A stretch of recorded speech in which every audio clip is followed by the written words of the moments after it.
बिस्मिल्लाहिर्रहमानिर्रहीम। अस्सलाम वालेकुम। आपको हमारे YouTube चैनल पर बहुत बहुत खुश आमदीद। तो दोस्तों, आज हम आलू बुखारे के कुछ फ़ायदों के बारे में बात करेंगे जिनसे अक्सर लोग नावाकिफ़ होते हैं। तो वीडियो शुरू करने से पहले अगर आप मेरे चैनल पर नए हैं तो चैनल को सब्सक्राइब कर दीजिए और बेल आइकन को भी प्रेस कर दीजिए ताकि आने वाली वीडियोस का नोटिफिकेशन आपको मिल सके। दोस्तों, आलू बुखारा गर्मियों के मौसम का एक खुश जायका और खुशनुमा फल है जिसको क्या बड़े और क्या छोटे सभी पसंद करते हैं। आलू बुखारे को पकाकर भी खाया जाता है। इसके अलावा इसको सुखाकर मुख्तलिफ पकवानों में इस्तेमाल किया जाता है। आलू बुखारा का शरबत बहुत शौक से पिया जाता है। इसके अलावा आलू बुखारे की चटनी और जैम भी नहायत जायकेदार होते हैं और हमारे यहाँ बहुत शौक से खाए जाते हैं। आलू बुखारा एक खट्टा मीठा फल है जिसकी तासीर सर्द होती है। रंगत के लिहाज से आलू बुखारा सुर्खी माइल गहरा होता है।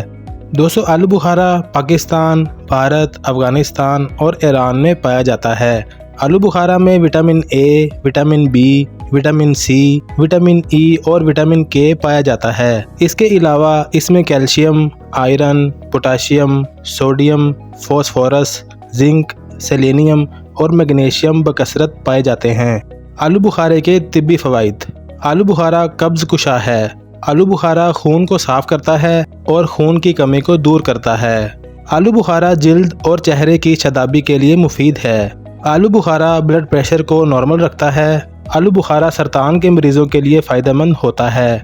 आलू बुखारा जिस्म से फासद मादों का इखराज करता है। आलू बुखारा भूख को बढ़ाता है। इसके साथ साथ आलू बुखारा दिल की धड़कन को मामूल पर लाता है। आलू बुखारा दिमाग को ताकत देकर दिमागी कमज़ोरी को दूर करता है। आलू बुखारा यरकान के मरीजों के लिए मुफीद होता है। आलू बुखारा सफरादी सरदर्द में फ़ायदेमंद है। आलू बुखारा बलगम का इखराज करता है। आलू बुखारा पेशाब की रुकावट को दूर करता है। आलू बुखारा बवासीर के मरीजों के लिए खाना फ़ायदेमंद होता है। आलू बुखारा प्यास बुझाता है। आलू बुखारा गैस को खारिज करता है। इसके अलावा दोस्तों, आलू बुखारा जिगर को ताकत देता है। आलू बुखारा गर्मियों के बुखार में खाना मुफीद होता है।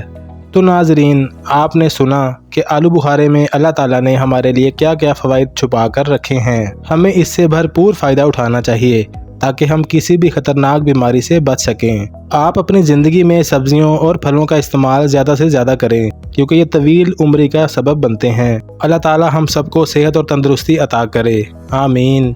तो दोस्तों, ये थी आज की वीडियो कैसी लगी कमेंट्स में ज़रूर बताइएगा। इंशाल्लाह एक नए टॉपिक के साथ अगली वीडियो में बात होगी। तब तक के लिए मुझे इजाज़त दीजिए और अपना ख्याल रखिए। अल्लाह हाफिज़।